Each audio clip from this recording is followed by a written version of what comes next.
नमस्कार दोस्तों। चलिए लेकर के आ गए हैं रेलवे ग्रुप डी के लिए दोस्त ये साइंस। जैसा कि आपको पता है कि अभी साइंस जो चल रही है वो फिजिक्स से चल रही है, ठीक है। वैसे क्वेश्चन जो बार बार आपको एग्जाम में पूछे जाते हैं, तो वैसे क्वेश्चन को हम लेकर के आते हैं और वैसे ही क्वेश्चन को यहाँ पे डिस्कस कराते हैं। तो आज भी आपके क्या है कि फिजिक्स से बहुत सारे क्वेश्चन लेकर के आए हैं जो बार बार रिपीट किए जाते हैं। तो अभी ग्रेविटेशनल से चल रहा है, यानी गुरुत्वाकर्षण से चल रहा है, तो उसमें बहुत सारे क्वेश्चन पूछे भी जाते हैं। आपको पता होना चाहिए कि गुरुत्वाकर्षण से सबसे ज्यादा जो है क्वेश्चन दागे जाते हैं, ठीक है। तो दोस्त उसको पढ़ना जरूरी है, उसको कमांड करना जरूरी है, ठीक है। तो बिल्कुल मिस मत कीजिएगा, क्योंकि उससे न्यूमेरिकल भी आते हैं और थ्योरी भी आते हैं, दोनों तरह के क्वेश्चन आते हैं। तो बिल्कुल मिस मत कीजिएगा, शुरू से अंत तक के वीडियो को देख लीजिएगा। जो लोग नए होंगे चैनल को जरूर सब्सक्राइब कर लीजिएगा। चलिए देरी नहीं करते हैं, क्या करते हैं कि जितने भी क्वेश्चन हम आपके लिए लेकर के आए हैं उसको एक एक करके डिस्कस कराते चलते हैं। बने रहिएगा अंत तक के। दिखाते हैं आज का क्वेश्चन। देखिए आज का ये क्वेश्चन है कि चंद्रमा की सतह पर लाए गए चट्टान पर क्या असर होगा, ठीक है। चंद्रमा की सतह से लाए गए चट्टान पे क्या असर होगा। देखिए चंद्रमा की सतह से अगर चट्टान उठा करके आप पृथ्वी पर ले आइए या कहीं भी ले जाइए, तो उसके उसी पर कह रहा है कि उस पर क्या असर होना चाहिए। तो पहला नंबर देखते चलते हैं, इसको देखते हैं कि क्या असर होना चाहिए। कहता है कि इसके भार में परिवर्तन होगा। क्या इसके भार में परिवर्तन होगा? तो बिल्कुल इसके भार में परिवर्तन होगा, क्योंकि चंद्रमा पर आपको पता है कि चंद्रमा पर किसी भी वस्तु का वेट यानी भार जो होता है वो कितना होता है, 1/6 गुना होता है पृथ्वी के भार से, ठीक है। पृथ्वी पर जितना वेट होता है उसका चंद्रमा पर जाइएगा तो 1/6 गुना हो जाएगा। तब उसके भार में तो परिवर्तन होगा ही, ठीक है। अगर मान लीजिए कि चंद्रमा से अगर मान लीजिए कि ये 60 kg का अगर लेकर के आया होगा, 60 kg का, तो ये पृथ्वी पर कितना हो जाएगा। अर्थ पर अगर मान लीजिए अर्थ पे लेकर के आइएगा, पृथ्वी पर लेकर के आइएगा, अर्थ पर अगर लेकर के आइएगा तो उसका 6 गुना डायरेक्ट हो जाएगा। तो ये 60 kg है, लेकिन अगर अर्थ पे लेके आइएगा तो यहाँ पे आपका जो है 6 गुना हो जाएगा। तब इस कंडीशन में आपको जो है 60 गुणे 6 यानी कि आपका कितना 360 kg का ये हो जाएगा, ठीक है। तो इसको ध्यान में रखिएगा, पृथ्वी पर वेट ज्यादा होगा जबकि चंद्रमा पर उसका 1/6 हो जाएगा, ठीक है। तो उसके भार में परिवर्तन होगा। दूसरी चीजें ये देख लेते हैं कि उसके द्रव्यमान में परिवर्तन होगा। द्रव्यमान में कोई परिवर्तन नहीं होता है, इसमें नहीं होगा। तीसरा कहता है इसके द्रव्यमान और भार दोनों में परिवर्तन होगा। नहीं, सिर्फ इसके भार में परिवर्तन होगा, द्रव्यमान में कोई परिवर्तन नहीं होगा, तो ये भी ऑप्शन नहीं होगा आपका।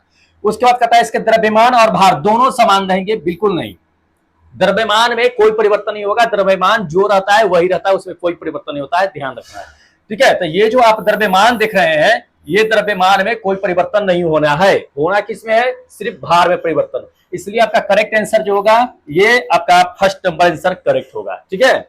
चलिए नेक्स्ट क्वेश्चन दिखाते हैं। देख लीजिए अगला नंबर ये क्वेश्चन आपको दे दिया है कि जब दो अंडों को एक निश्चित ऊंचाई से इस प्रकार गिराया जाता है कि एक अंडा पक्के फर्श पर गिरता है और दूसरा अंडा जो है तकिए पर गिरता है, तो निम्नलिखित में से कौन सी परिणाम जो है इसमें नहीं होगा। देखिए सीधी सी बात है कि अगर मान लीजिए कि ये अंडा है और ये अंडा है, दोनों को अगर समान ऊंचाई से हम पृथ्वी पर यानी नीचे की ओर गिरा रहे हैं, ये वो गिरा रहे हैं कहाँ पे, ये गिरा रहे हैं एक पक्का फर्श पे गिरा रहे हैं। कहाँ पे? पक्का फर्श पे गिरा रहे हैं। और दूसरा अंडा जो गिरा रहे हैं वो तकिया पर गिरा रहे हैं। कहाँ? तकिया पर। अब यहाँ पे अगर गिरेगा तो क्या पॉसिबल हो सकता है? पॉसिबल यही हो सकता है कि जरूरी नहीं है कि तकिया पर गिरेगा तो ये फूट जाएगा, नहीं, क्योंकि तकिया क्या होता है कि स्पंजी होता है। तो ये इसका क्या करेगा कि यहाँ पे संवेग का अप्लाई होगा। क्या होगा? संवेग। संवेग यहाँ पे क्या होगा कि कम हो जाएगा, संवेग कम हो जाएगा, जिसकी वजह से ये अंडा जो है वो टूटेगा नहीं, अंडा नहीं टूटेगा, ध्यान रखना है। जबकि यहाँ पे ये फर्श पर गिरेगा तो अंडा जो है क्या होगा कि टूट जाएगा, ये तो कंफर्म है कि टूट जाएगा, ठीक है। तो ये चीजें ध्यान रखना है, ये चीजें आपको तो इंपॉर्टेंट है। इसमें क्या होना चाहिए अब ये चीजें देख लेते हैं। कहता है कि विभिन्न ऊंचाई से गिराई गई दोनों वस्तुओं पर विभिन्न स्तर पर बल लगते हैं, ठीक है। मतलब कि अलग अलग बल लगते हैं, विभिन्न ऊंचाइयों से गिराए गए वस्तुओं पर विभिन्न स्तर पर बल लगते हैं, ये ऐसा नहीं होता है। दोनों अंडे टूट जाएंगे, ये पॉसिबल है नहीं, ये दोनों अंडे टूटेंगे नहीं, ऐसा थोड़ी पॉसिबल है। दोनों फर्श पे नहीं है, ये नहीं टूटेगा। पक्के फर्श पर गिरने वाला अंडा टूट जाएगा, ये हो सकता है कि टूट जाएगा, क्योंकि एक छोटे समय अंतराल के लिए इस पे विस्तृत बल कार्य करता है। ये ठीक है कि पक्के पर टूट जाएगा। दूसरा देखते हैं, तकिए पर गिराए जाने वाले अंडे नहीं टूटेंगे, ये भी है, क्योंकि यह अंडे पर लंबे समय तक के जो है छोटा बल कार्य करता है, ये भी होगा। यानी कि ऑप्शन आपका अगर देख लिया जाए दोस्त तो सी और डी दोनों पॉसिबल हो सकता है, ठीक है। ऑप्शन जो होगा आपका सी एंड डी दोनों ऑप्शन क्या हो सकता है कि पॉसिबल हो सकता है। ठीक है, तकिया पर संवेग कम लगेगा, बल कम समय के लिए काम करेगा, नहीं टूट सकता है, लेकिन फर्श वाले पे टूट सकता है। अगला देखिए, कहता है कि किसी वस्तु का भार सबसे अधिक होता है, तो किसी वस्तु का भार किस पे अधिक होता है, ये चीज जानना है। ठीक है, देख लीजिए, जैसे कि मान लीजिए कि ये अर्थ है, क्या है, ये अर्थ है, यहाँ पे आइएगा तो ये आपको जो है उत्तरी ध्रुव मिल जाएगा, यहाँ पे जो है दक्षिणी ध्रुव मिल जाएगा। ठीक है, ये ध्रुव है, ये ध्रुव है, ये भी ध्रुव है। अब ये चीजें ध्यान रखना है, ये चीजें कि यहां से क्या होता है कि ये आपका जो है भूमध्य रेखा होता है। क्या होता है, भूमध्य रेखा, ये भूमध्य रेखा होता है। तो भूमध्य रेखा पर आप जी के मान की बातें अगर कर लेते हैं तो जी का मान यहाँ पे कहता है कि वस्तु का भार जो है सबसे अधिक किस पे होगा, तो जहां पे जी का मान अधिक होगा वहीं पे भार क्या होता है कि अधिक होता है। तो ध्रुव पे अगर चले जाइएगा तो यहाँ पे जी का मान जो होता है, जी का मान वो सबसे अधिक होता है, सबसे अधिक होता है, ध्यान रखना है। तो स्वाभाविक रूप है कि यहाँ भी भार क्या होगा कि भार भी जो होगा वो अधिक ही होगा, कम नहीं होगा। क्या होगा, अधिक ही होगा यहाँ भी भार। लेकिन अगर विषुवत रेखा पर चले जाते हैं तो यहाँ पे क्या होता है कि जी का मान जो होता है, जी का मान वो न्यूनतम होता है, न्यूनतम होता है। तो न्यूनतम होगा तो यहाँ पे क्या होगा कि भार भी क्या होगा कि कम होगा, भार भी कम ही होगा, ज्यादा नहीं होगा। ठीक है, तो सेंटर पे अगर चले जाइएगा, सेंटर पे मतलब कि केंद्र पे चले जाइएगा तो यहाँ पे क्या होगा, जी का मान जो होता है 0 होता है, मतलब कि यहाँ पे भार का मान भी क्या होगा कि 0 होगा। तो ये चीजें ध्यान रखना है। तो इसमें ये चीज कहा जा रहा है आपको कि किसी भी वस्तु का भार सबसे अधिक कहाँ होगा, तो सबसे अधिक भार जो है ध्रुव पर होता है, चाहे ये बड़ा ध्रुव हो चाहे ये बड़ा ध्रुव हो, ध्रुव पर होता है। ठीक है, इसका भूमध्य रेखा पर क्या होता है कि न्यूनतम होता है, और सबसे कम जो होता है वो सेंटर के पास में ही होता है। ठीक है, अगला देखिए, कहता है कि पृथ्वी के चारों ओर चंद्रमा की गति डैश के कारण होता है। पृथ्वी के चारों ओर चंद्रमा की गति जो होता है वो किसके कारण होता है, ये अर्थ होता है, और ये पता है आपको कि मून होता है, मतलब कि चंद्रमा होता है। तो ये जो गति रोटेट करता है ये इसके चारों ओर, अर्थ के चारों ओर, वो किसके कारण होता है, दो कारण इसके होते हैं। पहला नंबर तो जान लीजिए कि पृथ्वी के सेंटर पर एक बल काम करता है। क्या करता है, बल काम करता है, सेंटर पे बल काम करता है। दूसरी कारण है कि ये रोटेट करता है, तो किस वजह से रोटेट करता है, दो कारण होते हैं इसके। पहला नंबर तो ये कहता है कि चंद्रमा की गति किस कारण से करती है। ठीक है, पृथ्वी के चारों ओर चंद्रमा की गति जो होता है वो किस कारण से होती है, तो ये है, तो यह होता है गुरुत्व बल की वजह से। किसके, गुरुत्व बल के वजह से क्या होता है कि काम करता है। और गुरुत्व बल जो अप्लाई होता है उसमें कौन सा और एक बल अप्लाई होता है, तो अभिकेंद्र बल। अभी केंद्र बल क्या होता है कि अप्लाई होता है, जिसको हम लोग जो है सेंट्रीपिटल फोर्स कहते हैं, सेंट्रीपिटल फोर्स। ध्यान रखना है, इस ये दो बल क्या करता है कि काम करता है। सेंट्रीपिटल फोर्स इसको बैलेंस करके बनाए रखता है, क्योंकि इधर ही क्या होता है कि सेंटर की ओर जो है बल अप्लाई होते रहता है। ये रोटेट करता है किसके वजह से, गुरुत्वीय बल की वजह से। तो इसको ध्यान में रखिएगा, ये दोनों बल क्या करते हैं कि काम करते हैं। आपका ये फर्स्ट नंबर आंसर क्या होगा कि बिल्कुल करेक्ट आंसर होगा। ठीक है, वो रोटेट की बातें कर रहा है, कहता कि किस वजह से बैलेंस रहता है, तब जो है अभी केंद्र बल मार देते रहा। ठीक है, अगला नंबर देखिए, अगला नंबर कहता है किसी वस्तु का पृथ्वी की सतह पर द्रव्यमान अगर कहता है कि 60 केजी है, कितना है, पृथ्वी पर द्रव्यमान जो है 60 केजी है, तो चंद्रमा पर इसका द्रव्यमान कितना होगा। बहुत आदमी जो है इसमें गलत कर देते हैं। एक बात ध्यान रखना है, पृथ्वी की अगर बात कर लेता है, अर्थ की बात कर लेता है, अर्थ की, और एक मून की बातें कर लेता है, मून। ठीक है, और यहाँ पे ध्यान रखना है ये चीज कि इसमें क्या होता है, अगर मास की बातें कर ले तो मास अगर यहाँ पे जितना भी है, अगर 60 केजी है, तो मून पर भी इसका मास क्या होगा कि 60 केजी ही होगा। ध्यान रखना है ये चीजें, मास में कोई परिवर्तन नहीं होता। परिवर्तन किसमें होता है, वेट में। वेट और मास में दोनों में बहुत अंतर होता है। तो ये वेट आपका क्या होता है कि मान लीजिए कि 60 केजी का है, तो यहाँ पे अगर आइएगा वेट, ठीक है, यहां पे अगर आइएगा वेट, तो वेट आपका क्या होगा, 60 का जो है 1/6 होगा, तो यहाँ पे 10 केजी के आसपास में होगा। ध्यान रखना है ये चीजें। ठीक है, तो बहुत आदमी इसमें क्या करते हैं कि 10 केजी मार करके चले आते हैं, जो गलत है। द्रव्यमान में कोई परिवर्तन नहीं होता है, ध्यान रखना ये चीजें। चाहे चंद्रमा पर किसी वस्तु का द्रव्यमान हो, पृथ्वी पर लेकर आके आइए, उसका वही द्रव्यमान। द्रव्यमान का मतलब क्या होता है, उसका शेप, आकार जो होता है सो होता है, तो उसके आकार में कोई परिवर्तन नहीं होना है। ठीक है, उसके भार में परिवर्तन होता है। तो ये चीज है, इसको ध्यान में रखना है। तो इसमें क्या होगा कि अगर उसको ले करके आना है, पृथ्वी पर 60 केजी या चंद्रमा पर लेकर के जाइए तो उसका द्रव्यमान भी क्या होगा कि 60 ही केजी रहेगा, उसमें कोई परिवर्तन नहीं होगा। भार कहता तो चेंज कर देते हैं। अगला देखिए, कहता है पृथ्वी की भूमध्य रेखा पर किसी पिंड के भार की तुलना में ध्रुव पर जो है भार क्या होगा। देखिए भूमध्य रेखा की तुलना पे कहता है इसमें, तो देखिए आपको हम ये चीजें तो बता ही दी है कि मान लीजिए कि ये अर्थ है या यहाँ पे क्या है कि आपका जो है ये ध्रुव है, क्या है ये ध्रुव है, ध्रुव है। यहाँ पे ये क्या होता है कि ये भूमध्य रेखा है, ये भूमध्य रेखा है जिसको इक्वेटर कहते हैं। तो यहाँ पे भार आपको पता ही है कि भार क्या होता है कि अधिक होता है, भार अधिक होता है। और यहाँ पे क्या होता है कि भार जो होता है वो न्यूनतम होता है, ये न्यूनतम होता है मतलब कि कम होता है। अब ये चीजें कह रहा है कि पृथ्वी के भूमध्य रेखा पर किसी पिंड का भार की तुलना में ध्रुव पर पिंड का भार क्या होगा।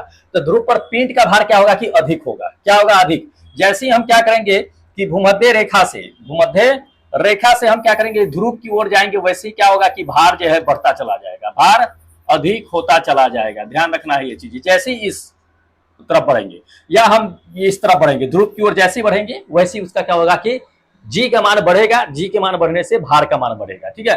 तो उसका ध्रुव पर क्या होगा भार का मान बढ़ेगा। ऑप्शन देख लीजिए, ऑप्शन इसमें क्या कहता है कि ध्रुव पर पिंड का भार जो है भूमध्य रेखा पर अपने भार से कम होगा, ये गलत है, कम नहीं होगा। ध्रुवों पर पिंड का भार भूमध्य रेखा से अपने भार के बराबर होगा, बराबर भी नहीं होता है।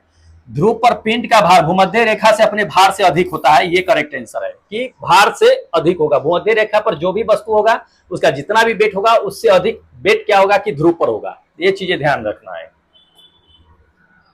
अगला देखिए, कहता है पृथ्वी की सतह पर गुरुत्वीय त्वरण अगर दे दिया है 9.8 मीटर प्रति सेकंड दे दिया है, पृथ्वी की सतह से त्रिज्या उसका दे दिया इतना ऊंचाई पर है, तो त्वरण का मान कितना होगा ये चीज जानना है। बहुत अच्छा है, इसमें आराम से बना सकते हैं। इसमें देखिए पृथ्वी की सतह पर दे दिया है तो एक फॉर्मूला आप याद रखिएगा आप, जिससे आसानी से आप निकाल सकते हैं। स्मॉल जी बराबर जो होता है वो क्या होता है कि ये 1 प्लस जो है h बाई आर होता है, ठीक है। तो इस पे आप कैलकुलेट कर सकते हैं, इस पे कैलकुलेट कीजिएगा, आराम से जो है मान निकल जाएगा, ठीक है। जी का कह दिया है इसमें, जी त्वरण जो है 9.8 मीटर स्क्वायर है, पृथ्वी की सतह से उसकी त्रिज्या जो है 1/10 ऊंचाई पर है, त्वरण का मान लगभग कितना होगा। त्वरण का मान यहां से आप निकाल लीजिएगा, इसका मान 9.8 रख दीजिएगा और 1 प्लस h का मान जो है कहता है त्रिज्या का 1 जो है कहता है इसमें किसी वस्तु की उसकी त्रिज्या जो है ऊंचाई पर जो है 1/10 ऊंचाई पर है, ठीक है, 1/10 ऊंचाई पर है, इसका होल स्क्वायर होता है। तो इसका 1/10 का होल स्क्वायर कर दीजिएगा, यहाँ हो जाएगा 9.8 और 10 दहाई के 100 ऊपर चला जाएगा, और 10 दहाई के 100 प्लस 1 आ जाएगा, ये आ जाएगा आपका 900 इतना 101, 100 हो गया, ये आ गया। अब इस पे अगर डिवाइड कीजिएगा तो डिवाइड करने से आपका कितना आ जाएगा, 10 दहाई के 100 हो गया ये, ठीक है। 1/10 ऊंचाई भी 1/10 के बराबर है, तो त्वरण का मान इसमें क्या होगा। हाँ, इसको कैलकुलेट कीजिएगा तो कैलकुलेट करने पे आपको जो है 9 पॉइंट समथिंग आना चाहिए। इस पे 9 पॉइंट समथिंग तो इसमें नहीं दिया है, लेकिन 9 के आसपास में दे दिया है, तो 9 पॉइंट के आसपास में दे दिया है, तो ये सेकेंड नंबर इसका ऑप्शन ले सकते हैं, क्योंकि 9 पॉइंट समथिंग के आसपास में ही आएगा, लेकिन 9 पॉइंट समथिंग इसमें दिया नहीं है, तो ये सेकेंड नंबर आप आंसर मार सकते हैं। अगला देख लीजिए, अगला कहता है कि पृथ्वी पर किसी वस्तु का भार जो है चंद्रमा पर इसके भार का कितना गुना होता है।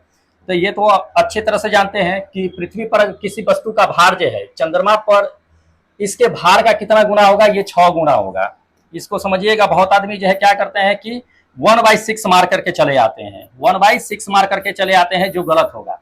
अब ये चीजें ध्यान लीजिए कि इसमें कहा क्या जा रहा है, कहा ये चीजें जा रहा है कि चंद्रमा पर इसके भार का कितना गुना होगा, चंद्रमा पर जो भार होगा उसका कितना गुना होगा पृथ्वी के भार, पृथ्वी पर। तो आपको हम पहले बता दिए कि मान लीजिए कि ये जो है अर्थ है, ये क्या है कि ये अर्थ है, तो अर्थ है तो ये अर्थ हो गया, और ये क्या हो गया कि आपका मून हो गया। तो मून हो गया। यहाँ पे अगर किसी का भार अगर मान लीजिए कि x है, किसी का भार x है, तो यहाँ पे कितना होगा, ये 6 गुना हो जाएगा। तो यहाँ पे चंद्रमा के भार का पृथ्वी पर भार पूछा जा रहा है, तो चंद्रमा के भार का जो है पृथ्वी पर जो भार होगा वो 6 गुना होगा। लेकिन अगर पृथ्वी का भार अगर मान लीजिए कि यहाँ पे y है, तो यहाँ पे क्या होगा कि y/1/6 हो जाएगा इसका, मतलब y/6 का ये एक तरह इस तरह का हो जाएगा। ठीक है, तो ये 6 गुना होगा, क्योंकि चंद्रमा पर इसके भार का कहता है कितना गुना होगा पृथ्वी पर, तो पृथ्वी पर जो भार होगा वो 6 गुना होगा। ठीक है, अगला देख लीजिए। अगला नंबर ये क्वेश्चन आपको दे दिया है, कहता है कि एक ग्रह की त्रिज्या और द्रव्यमान की त्रिज्या कहता है कि द्रव्यमान के आधे है, तो जी का मान क्या होगा निकालने के लिए। जी का मान निकाल सकते हैं इसमें आराम से। तो पहले देख लीजिए, पहले तो ये चीजें कह दिया है कि कोई एक ग्रह है, कोई एक ग्रह है, तो पहले तो ये मान लेते हैं कि ये पहले एक अर्थ वाला है, एगो कोई और दूसरा ग्रह है, कोई एक और प्लानेट है जिसका हमें पता नहीं कि किस प्लानेट की बातें कर रहा है। इसमें ये चीजें जान लीजिए क्या कह रहा है। मास ले लेते हैं इसका अर्थ का, और रेडियस ले लेते हैं अर्थ का। अब आगे इसमें चलते हैं, कहता है एक ग्रह की त्रिज्या द्रव्यमान पृथ्वी की त्रिज्या और द्रव्यमान के आधे है, मतलब कि अगर मास इसका देख लिया जाए तो ये आधा है, और त्रिज्या भी इसका क्या है कि आधा ही है। ठीक है, दोनों आधा आधा कह दिया है।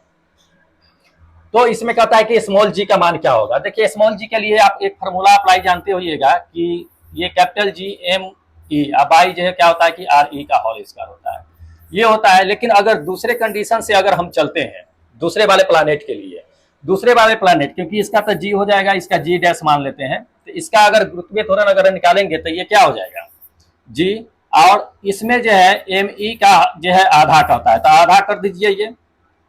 ठीक है, अब बटे जो है ये आर ई बाई 2 के होल स्क्वायर कर दीजिए, क्योंकि दोनों आधा कर दिया है, तो आधा कर दीजिएगा, इसी पे निकालिएगा। तो ये क्या हो जाएगा कि एम ई बटे में कितना हो जाएगा, ये नीचे जो है 2 दूना 4 ऊपर चला जाएगा, ये आपका क्या हो जाएगा कि ये 2 जो है नीचे आ जाएगा, तो 2 आ जाएगा, तो आर ई का होल स्क्वायर हो गया। अब ये 2 से ये कट जाएगा 2 मरतबे में, तो ये हो जाएगा 2 into capital G M E, अब बाई क्या हो जाएगा कि आर ई का होल स्क्वायर।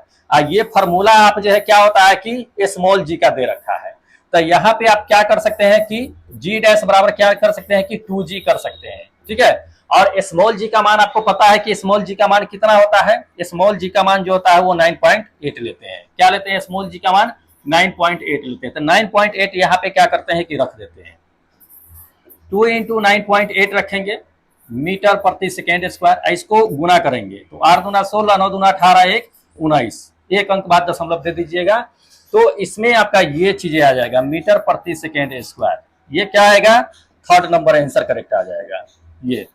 तो ये थर्ड नंबर आंसर करेक्ट होगा, आपको इस तरह से निकाल सकते हैं। इसको याद रखिएगा क्योंकि इस फॉर्मूले पे जो है बराबर नंबरिकल पूछे जाते हैं।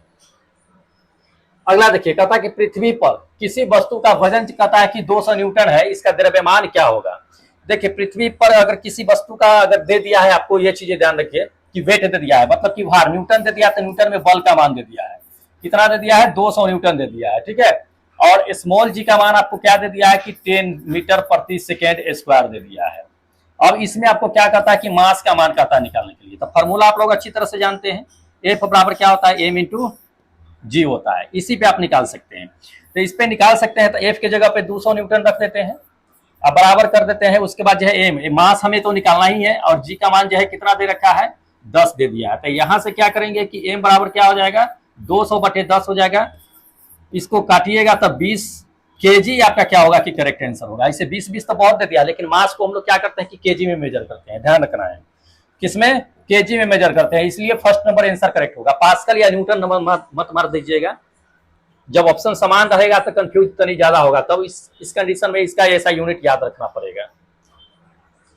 अगला देखिए, अगला दे दिया कि चंद्रमा पर किसी वस्तु का भार जो है पृथ्वी पर इसके भार का कितना गुना होता है, ये अलग दे दिया है।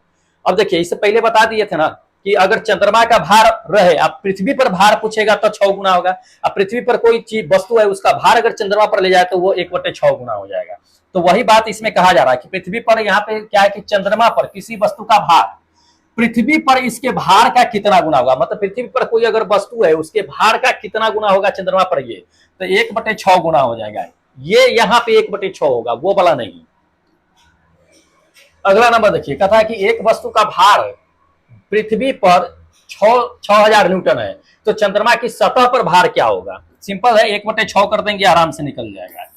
ठीक है, तो ये 6000 न्यूटन है, इसमें क्या कीजिए कि 6 से भाग कर दीजिए। किसके लिए, मून पर अगर कहेगा निकालने के लिए तो। ठीक है, तो इस पे कीजिएगा तो ये 1000 मरतबे कट गया, ये 1000 न्यूटन क्या होगा कि आपका करेक्ट आंसर हो जाएगा। ठीक है, ये डी नंबर जो है तो ये इंपॉर्टेंट है। ऐसे सवाल मतलब कि छोटा छोटा सवाल ही है, ग्रुप डी में ऐसे सवाल जो है पूछे जाते हैं, बस थोड़ा सा कंसेप्ट लगा लेना है। अगला देखिए, कहता है किसी वस्तु का भार मतलब कि द्रव्यमान दे दिया है। भार दो तरह के होते हैं, एक तो वेट होता है, एक तो ये होता है, और दोनों को केजी में ही मेजर करते हैं, ध्यान रखना है। वैसे भार का ऐसा यूनिट तो न्यूटन होता है, लेकिन केजी में दे देता है, ध्यान रखना ये चीज। तो न्यूटन ही इसमें हम निकालेंगे। भार का इसे दे दिया है, इसमें कितना दे दिया है, 20 केजी दे दिया है। पृथ्वी पर वस्तु का भार यानी कि वेट कितना होगा ये जानना है। देख लीजिए, पहले तो ये चीजें जान लीजिए कि आपका द्रव्यमान यानी कि मास कितना दे दिया है, मास दे दिया है 20 केजी दे दिया है, बहुत अच्छा है। इसमें आपको भार निकालना है। भार का जो होता है वो एक ही होता है, क्या होता है, भार कहे या बल कहे, दोनों का एक ही होता है, वही हमें क्या करना है कि निकालना है। ऐसा यूनिट दोनों का न्यूटन ही होता है, तो वही हम करते हैं। इसमें स्मॉल जी का मान आपको कितना दे दिया है, 9.8 मीटर प्रति सेकेंड स्क्वायर दे दिया है। ठीक है, फॉर्मूला अप्लाई हम लोग करेंगे, कौन सा फॉर्मूला अप्लाई करेंगे, एफ बराबर क्या करेंगे कि एम इंटू जी अप्लाई करेंगे और इसी पर निकालेंगे। हमें निकालना है जी का मान, तो जी बराबर क्या हो जाएगा कि एफ बाई जे है क्या हो जाएगा, एम हो जाएगा। एफ का मान रख देंगे, इसमें भार दिया नहीं है, एफ का मान ही निकालेंगे हम यहां से, क्योंकि स्मॉल जी का तो मान दे ही रखा है ना, हमें भार ही निकालना है। तो एफ बराबर एम इंटू जी ही है। एम का मान कितना है, 20 के जी है, और गुणे जो है इसका 9.8 है। 2 से गुना कर दीजिए तो 8 दूना 16, 9 दूना 18, 1 19, एक और जीरो बैठा दीजिए, एक अंक बाद दशमलव दे दीजिए, यही करेंगे। दशमलव के बाद जीरो का कोई वैल्यू नहीं है। 9.6 इसका न्यूटन क्या होगा कि जो है ये 196 न्यूटन क्या होगा कि आपका करेक्ट आंसर हो जाएगा। ठीक है, तो इसमें जो करेक्ट आंसर होगा 196, ये बी नंबर आपका क्या होगा कि बिल्कुल करेक्ट आंसर होगा। चलिए अगला देखिए, अगला दे दिया है कि उस वस्तु का द्रव्यमान क्या होगा जिसका भार पृथ्वी पर जो है 196 न्यूटन है और जी का मान 9.8 है। उल्टा दे दिया है, यहाँ पे देख लीजिए, यही क्वेश्चन दे दिया है सेम। द्रव्यमान दे दिया है, जी का मान दे दिया है, भार पूछ रहा था। इसमें क्या है कि आपका द्रव्यमान निकालना है और इसमें आपका भार दे दिया है और जी का मान भी दे दिया है, उल्टा दे दिया है। तो 20 केजी में सवाल था ना, इसमें 20 केजी था, इसका 20 केजी क्या होगा कि आपका करेक्ट आंसर हो जाएगा ये 20 केजी, उल्टा ही दे दिया है सेम। तो देख लीजिए, अब इसको हम बना भी सकते हैं, आप आराम से इसको बना सकते हैं। कैसे बनाएंगे, तो इसमें हमें क्या करना है कि द्रव्यमान का मान निकालना है कि द्रव्यमान का मान क्या होगा। स्मॉल जी का मान दे दिया है 9.8 मीटर प्रति सेकेंड स्क्वायर दे दिया है, और इसमें भार का मान यानी एफ का मान दे दिया है 196 न्यूटन दे दिया है। सिंपल सी बातें हैं। हमें फार्मूला पता ही है कि एफ बराबर एम इंटू जी होता है, हमें निकालना क्या है, एम निकालना है। एफ बराबर क्या होगा, एफ बाई जे है क्या हो जाएगा, जी हो जाएगा। अब यहां से कैलकुलेट कर सकते हैं, तो यहां से क्या करेंगे कि कैलकुलेट करेंगे, तो एम बराबर जो है यहां से क्या हो जाएगा, एफ का मान रख देंगे, एफ का मान 196 न्यूटन है, अब आई जो है ये 9.8 है। ऊपर एक को जीरो ले जाइए, ऊपर लेकर के दशमलव हटा करके, और क्या कीजिए कि भाग कीजिए, 20 मरतबे क्या होगा कि कट जाएगा, ये आपका करेक्ट आंसर आ जाएगा बी नंबर। ठीक है, बी नंबर। तो ये है, क्वेश्चन को ही आंसर बना दिया गया है, आंसर मतलब कि जो पीछे दिया गया था उसी को तो उलट फेर कर दिया है। चलिए अगला देखिए, डैश के अनुसार जी का मान घटता है, तो जी का मान किसके अनुसार घटता है, ये चीजें हमें जानना है। बहुत अच्छा है, देखिए कहता है कि भार के हिसाब से घटता है या ऊंचाई के हिसाब से घटता है या द्रव्यमान के हिसाब से घटता है, या आपको कहता है कि आयाम जी डैश के अनुसार जी का मान घटता है। अब देखिए, मान लीजिए कि ये अर्थ है आपका, मान लीजिए कि ये अर्थ है आपका, ठीक है, ये अर्थ है, और यहां से अगर नीचे आइएगा तो जी का मान क्या होगा, नीचे आने पे घटेगा, नीचे या ऊंचाई घटने पर सीधा करिए, ऊंचाई घटने पर जी का मान घटेगा, जी का मान घटेगा, ध्यान रखिएगा। ऊंचाई का मान अगर जैसे जैसे आएगा उतना उसका मान घटेगा।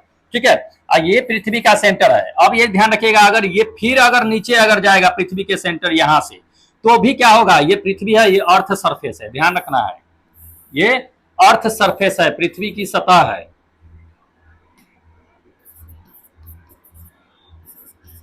अर्थ सरफेस है। अब अर्थ सरफेस पे अगर देखिएगा तो जी का मान सबसे अधिक होता है। जी का मान क्या होता है? सबसे अधिक होगा। जी का मान सबसे अधिक होगा। और जैसे ही क्या करेंगे कि हम नीचे आएंगे, ठीक है, जी का मान क्या होगा कि घटेगा। जी का मान घटेगा। ये चीज ध्यान रखिएगा। मतलब ये चीजें जान लीजिए कि पृथ्वी के सरफेस से जी का मान क्या होता है कि ऊपर या नीचे जाने पर जी का मान घटता है। ठीक है, पृथ्वी के सतह से ऊपर या नीचे जाने पर जी का मान क्या होगा कि घटेगा। ध्यान रखना है ये चीजें, क्योंकि पूछे जाते हैं ये सवाल। और दूसरा चीज याद रखिएगा, पृथ्वी के सेंटर पे अगर जाइएगा, पृथ्वी के केंद्र में, केंद्र पर जी का मान जो होगा वो 0 होगा, यानी वेट भी 0 होगा। अगर इस सेंटर पे आते हैं तो, सेंटर पर अगर आएंगे तो ध्यान रखना है क्या होगा कि 0 होगा। तो पूछे जाते हैं। अब इसमें क्या ऑप्शन होगा, ये चीजें हमें जानना है। देखिए ऑप्शन ये चीज होगा कि डैश के अनुसार जी का मान घटता है। तो ऊंचाई बढ़ने या घटने पर क्या होता है कि जी का मान बढ़ता है। ऊंचाई के बढ़ने या घटने पर ध्यान रखना है ये चीजें। आपका जो आंसर होगा ये आपका सेकेंड नंबर आंसर करेक्ट होगा कि ऊंचाई घटेगा बढ़ेगा, जी का मान भी घटेगा बढ़ेगा। अगला देखिए, कहता है कि मुक्त रूप से गिरने के दौरान पिंड की स्थिति क्या होती है अगर फ्री फॉल हो रही है। ठीक है, क्या हो रही है? फ्री फॉल हो रही है। अगर कोई वस्तु अगर मान लीजिए कि फ्री फॉल हो रही है, फ्री फॉल मतलब कि मुक्त रूप से अगर गिर रही है, तो उस कंडीशन में ये चीजें जान लीजिए कि वेटलेस महसूस करेगा। क्या? वेटलेस यानी कि भारहीनता। भारहीनता क्या होगा कि अपने आप को महसूस करेगा। जैसे मान लीजिए कि आप लिफ्ट से जा रहे हैं, लिफ्ट की डोरी टूट गई, क्या होगा कि फ्री फॉल होगा। उस समय आपका क्या होगा कि आप जो है अपने आप को भारहीनता महसूस कीजिएगा। भारहीनता करने का मतलब कि आपका जितना वेट है उससे कम महसूस कीजिएगा अपने आप को, जो है बहुत कम। या झूला पर चढ़े हुए हैं राउंड वाली, झूला से जब ऊपर जाइएगा तो अपने आप को ज्यादा वेट महसूस कीजिएगा, और जब झूला से नीचे आइएगा तो अपने आप को क्या होगा कि वेटलेस महसूस कीजिएगा, यानी कि भारहीनता महसूस कीजिएगा, अपने भार से कहीं कम महसूस कीजिएगा। ठीक है, तो ये चीजें हैं, आप ध्यान रखना है ये चीजें। फ्री फॉल रूप से अगर कोई चीज अगर गिरती है तो वो भारहीनता क्या होगा कि अपने आप को महसूस कराता है। अगला देखिए, अगला कहता है कि जी का मान डैश के साथ बढ़ता है। तो जी का मान किसके साथ बढ़ता है, ये चीजें हमें जानना है। तो देखिए जी का मान किसके साथ बढ़ेगा, आपको हम पहले बता दिए थे कि अगर कोई अर्थ है, ये अर्थ है, ठीक है, अगर मान लीजिए कि जैसे जैसे ऊपर जाइएगा ऊंचाई पे, ऊंचाई अगर बढ़ेगा, ऊंचाई बढ़ेगा तो जी का मान क्या होगा? कम हो जाएगा, कम होगा। ध्यान रखना है ये चीजें। अगर मान लीजिए कि ऊंचाई अगर घटता है, ऊंचाई घटेगा, तो ऊंचाई घटेगा तो इसमें क्या होगा? जी का मान अधिक होगा। क्या होगा? अधिक होगा। ध्यान रखना है ये चीजें। तो जी का मान अगर मान लीजिए कि जैसे जैसे जैसे जैसे हम नीचे आएंगे, पृथ्वी की सतह पर आते जाएंगे, कहा? पृथ्वी की सतह के पास आते जाएंगे, सतह के पास आएंगे, वैसे वैसे जी का मान क्या होगा? जी का मान जो है अधिक होगा। ध्यान रखना है। और सतह से फिर नीचे जाएंगे, फिर जी का मान जो है डाउन हो जाएगा। तो इसको ध्यान में रखना है। ऊंचाई कम के साथ क्या होगा कि जी का मान जो है बढ़ता है। ठीक है, चलिए नेक्स्ट नंबर देखिए, कहता है कि जब किसी पिंड को विषुवतीय रेखा से उत्तर दक्षिणी ध्रुव पर ले जाया जाता है तो क्या होता है। देखिए आप ध्रुव पर ले जाइएगा, आप जान लीजिए कि विषुवतीय रेखा हो चाहे कोई भी रेखा हो। अगर मान लीजिए कि ये अर्थ है, अर्थ है, यहाँ विषुवतीय रेखा है, इस यहाँ पे क्या होता है कि ध्रुव होता है। क्या होता है? ध्रुव होता है। यहाँ भी क्या होता है आपका कि ध्रुव होता है। उस कंडीशन में ये चीज जान लीजिए कि आप यहाँ से इधर जाइए चाहे यहाँ से इधर आइए, जी का मान क्या होगा? जी का मान जो होगा वो अधिक हो जाएगा। क्या होगा?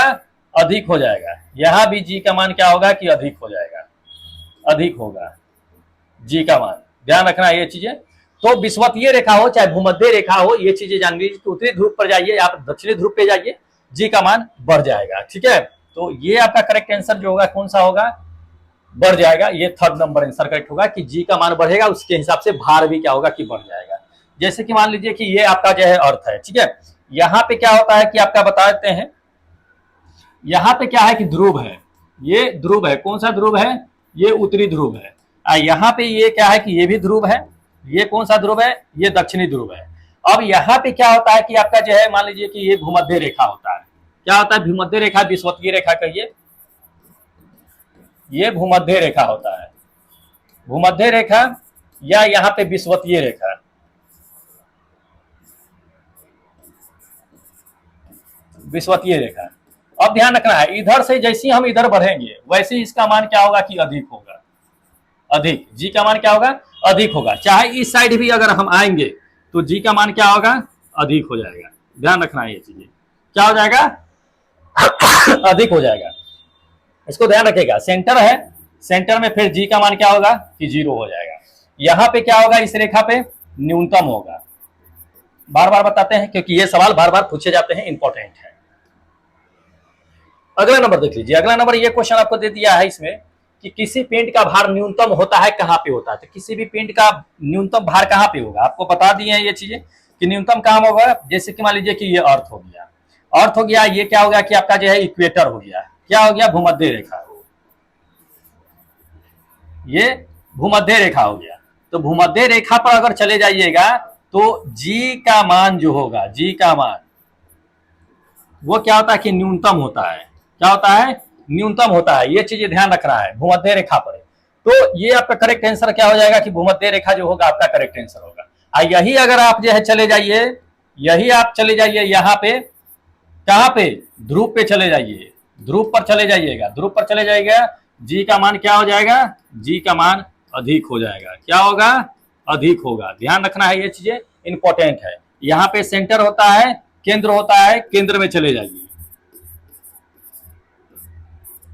केंद्र पर क्या होगा, जी का मान जो होगा वो 0 होगा। तो इसको ध्यान में रखिएगा, पूछे जाते हैं ये सवाल, इंपॉर्टेंट है, कई बार इससे रिलेटेड आपको क्वेश्चन दिखा दिए। तो दोस्त इतने क्वेश्चन आज हम लेकर के आए हैं, लेकिन अब भी जान लीजिए कि ग्रेविटेशनल खत्म नहीं हुआ है, अभी बहुत सारे क्वेश्चन हमें कराने हैं, ठीक है, क्योंकि बहुत सारे क्वेश्चन इससे पूछे जाते हैं। तो बिल्कुल मिस मत कीजिएगा, जो लोग नए होंगे चैनल को जरूर सब्सक्राइब कर लीजिएगा। बाकी जिन लोगों को लग रहा होगा कि साहब इसका पीडीएफ कहाँ मिलेगा, तो आपको साहब ये चीजें हम आपको बताते हैं कि अगर पीडीएफ लेना है, पीडीएफ लेकर के अगर आपको पढ़ना है तो टेलीग्राम ज्वाइन कर लीजिएगा। क्या, टेलीग्राम, टेलीग्राम पे क्या होगा कि टॉपिक एंड होते ही आपका क्या होगा कि उस टॉपिक का पीडीएफ आपको सेंड कर दिया जाएगा। एक बार कस के रिवीजन कर लीजिएगा, आपको आराम से हो जाएगा। यहाँ पे पहली चीज ये। दूसरी चीज अगर मान लीजिए कि आपको टेस्ट देना है, किसके लिए टेस्ट देना है बाबू, ग्रुप डी के लिए। किसके लिए, ग्रुप डी के लिए, जीएस और अगर जीके के लिए अगर टेस्ट देना है तो आप एप्लीकेशन डाउनलोड कर लीजिएगा, एप्लीकेशन ऐप डाउनलोड कर लीजिएगा। कौन सा ऐप है, तो ERCB सर के नाम से आपको ऐप मिल जाएगा गूगल प्ले स्टोर पे, वहां से डाउनलोड कर लीजिएगा, वहां से आप टेस्ट लगा लीजिएगा जो नॉन स्टॉप टेस्ट चल रही है। कौन सा, नॉन स्टॉप टेस्ट, ठीक है। तो वहां से क्या कीजिएगा, टेस्ट लगा लीजिएगा आराम से, बाकी पीडीएफ टेलीग्राम से मिल जाएगा। चलिए, तो इतने क्वेश्चन थे जो आज आपके लिए लेकर के आए हैं, लेकिन अभी नेक्स्ट डे बचे हुए क्वेश्चन उसको भी लेकर के आएंगे, ठीक है। और जो लोग नए होंगे टेलीग्राम ज्वाइन कर लीजिएगा और चैनल जरूर सब्सक्राइब कर लीजिएगा, ठीक है। चलिए, फिलहाल में हमें इजाजत दीजिए, फिर मिलेंगे एक नए नेक्स्ट वीडियो में, तब तक जय हिंद दोस्तों।